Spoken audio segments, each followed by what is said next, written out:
So I hate to tell you I told you so. So I'll say instead, Rachel told you so. That's right. The drum Rachel Nichols has been beating all year long is the rhythm to which the Cavs season is crumbling. The massive amount of minutes played by LeBron James have come back to bite them in the backside. Hard. LeBron led the league in minutes played this year at 37.8. And that runs in stark contrast to how the Cavs managed his workload a year ago, when he was 12th in the league in that category, giving him the extra rest needed to dig deep and pull out the heroics we saw in the finals last season. His burden has only gotten worse in the playoffs this year, where he's averaged 41.1 minutes per game, good for second in the league. The next closest minutes played by players to at least reach the conference finals are Avery Bradley and Kawhi Leonard, who check in at 35.8, ranking 22nd among all playoff players. Now, that might seem like a peculiar qualifier, but it highlights the danger of cumulative workload. It's not just that LeBron plays a lot of minutes, it's that he's done it continuously throughout every stretch of the year. And his minutes are not like other players' minutes. He effectively has to do everything, including defending the toughest matchup on the floor in Kevin Durant, creating offense for everyone, and even diving for loose balls as he did last night. And that's the thing. LeBron plays a lot of minutes because the Cavs have shown a complete inability to compete when he's not on the floor. Last night, he rested for all of 2.5 minutes, and in those minutes, the Cavs were outscored by 12 points. 12 points! That's not just a last night thing. In the regular season, the Cavs have a net rating of minus 8.5 whenever LeBron sits. And in the playoffs, that number jumps to minus 13.2. Failure is abject and swift for them as soon as he steps off the court. You know what? I lied. I am going to say I told you so. But it's not about LeBron resting. Rather, I'm going to say that I told you that these finals weren't a matchup of super teams. The Warriors are a super team. The Cavs have a super player. Super teams don't fall apart the moment their best player steps off the floor. Super teams don't go 0 and 8 when their best player doesn't play, getting outscored by 16 points a game. And they certainly don't go 4 and 23 over a 3-year span when he sits. The Cavs, while certainly elite, are not head and shoulders above the other elite teams in the league. Folks fooled themselves into thinking that these finals were a clash of the Titans. There's only one team of Titans on that floor, and they are now one win away from history. So Tracy, I think LeBron did everything in his power to win that game. But am I wrong? Do you think he deserves blame for the collapse that happened in the end? No. I think when you look back on it, for 45 minutes, LeBron was the best player on the court. I mean, like you said in your monologue, the guy has to do so much for his team. Whereas KD and Steph Curry, these guys have so much help, they can rely on other guys. On the flip side, LeBron and Kyrie have to do so much for their team in this series for them to even be in the game. And then when you get down to the stretch of the game, and you have these guys fresh, like a KD just sitting back, relaxing, waiting for that moment, it's tough to come through in those clutch situations, man. There was a couple times where I felt like LeBron could have been asserting himself on the offensive end late in that fourth quarter when they only, he scored 1 point. But the fatigue has set in with this guy. And I consider LeBron being one of the best conditioned athletes that I've ever seen in my life. But going up against these guys, when you got to play KD on the defensive end, guard him, and then you got to do so much for your team just to be in the game, it's going to take a toll on you. I don't care how great of shape you in. And I'll say LeBron is working extremely hard just to get a bucket. Right. It's not coming easy. I will say they need to get in transition to get easy buckets. But even when they were getting in transition, they were getting back and still contested him, putting the body on him. He's bigger than everybody, but yet tired. He's worn down just from taking a lot of hits. I mean, are these guys kidding us?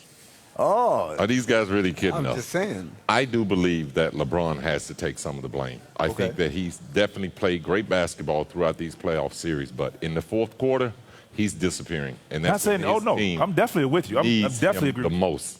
He has not produced in the fourth quarter. He's too passive in the fourth quarter. He needs to make better decisions and be more aggressive. I think the way he starts the game off has allowed his team to be in those games by halftime or, throughout the second half. But the fact that he don't continue that throughout the game, it really, to me, hurts his team. Well, I agree. The fourth quarter should be his time. But isn't that part of what we're talking about? He's tired. He's tired. No, 100%. There's nothing left in the tank because he's got to do so much in the beginning just for them to be in the discussion. And in saying that, I'm not particularly pointing my finger at him to blame him for being fatigued because he does do a lot to keep his team in that game. Right. But he has to take some of the pressure off his team in the fourth quarter, and I think he's just a little bit too passive. But the thing that is not in his favor, what is KD great at? He's great at shooting the ball. What is Steph great at? They great at shooting the ball. That's not LeBron's strength. So if you're tired and you can't drive the ball, what else are you going to rely on? You go get on the block. You go get on the block. That's not his game, though. That's his game because he is a facilitator. He's a passer first. If he go get on that block, they're going to honor that. Double team him. Speaking of that, I want to get to that shot that the pass to Kyle Korver in the corner.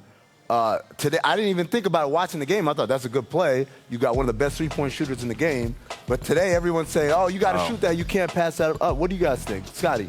I think he should have been a little bit more aggressive. Now, maybe Golden State defense would eventually force him to pass that ball out, but you got to make two guys commit to you. I didn't think he made anyone commit to him, and I felt like he could have been a little bit more aggressive in taking that ball to the hole. But if you look at it, if they run it back, where's he going? What's the best shot he was going to get right there? A fadeaway? Yeah. Probably, yeah. That's his shot. Kyle Korver has hit shots. He did hit shots in this. Look at that. The drive to the middle is the wrong play. Right, because he got the all whole the right defense, side. Right, all the defense is right there waiting. But I mean, he got the whole right side with Steph sitting in the corner guarding Kyrie. So he's not going to leave Kyrie. And I just think LeBron's mindset was to drive and create kick. Pass. So he went in already thinking, I'm already get three. driving left. What is he going to do? I don't think it's a bad play. I really don't. I mean, I agree with you. He has to be aggressive. Kyle Korver did hit some shots that night, so it's not a bad play. Of course, we're talking about this because he missed it. If he makes it, it's a great play. But the thing is, I mean, it would have been a great play if it was an uncontested shot, but it was contested. It was a late contest. For Kyle Korver, that's a late contest. From Steph Curry, who's smaller than him, you know? Yeah, Kyle, that's a late contest to me for a guy like a shooter like that. Right. Is what I'm saying. Right, absolutely. So I'm just saying, if I'm LeBron James, I'm taking that shot. No, you're going to foul me, or we're going to lose on my play. Because of my play. No, I agree with that too. Well, moving on, J.R. Smith had a pretty good game last night. 5 for 10 from 3. This was the breakout game that they were looking for from him. After they lost the game, this tweet from J.R.'s verified account was posted. It reads, he was hacked. Cavs in 7. But wait, there's more. I wish Rachel was here right now. She loves this. Smith told Cleveland.com about the tweets. I got out of the shower and my phone was buzzing. I did not tweet that. After saying that he does believe the tweet, Smith added, quote, but I didn't tweet that. I would be much smarter than that to tweet that at literally 12:04 right after the game. Here's my question. First of all, if you're in the shower right after the game, the only people who have access to your phone are who? Your teammates and the staff. And I know the equipment manager ain't about that life, where he's just going to grab a random player's phone and start tweeting and know the code, by the way. But the question is, was it a bad look for him to delete the tweet afterwards, which is what he did? I think it was trying to avoid that fine. I think it was a bad look. I mean, stand by your word. If you believe that you guys are going to be back in 7, then stand by it. Maybe it was a little too premature, but you know what? You put it out there, stick by it. Bad timing. Yeah, it was just bad timing. I mean, I don't know the rules of when you can tweet, but right after the game like that, 12:04, it's just bad timing. I guess the question is, what if the Cavs would have won and he put that same tweet out? Did it really matter?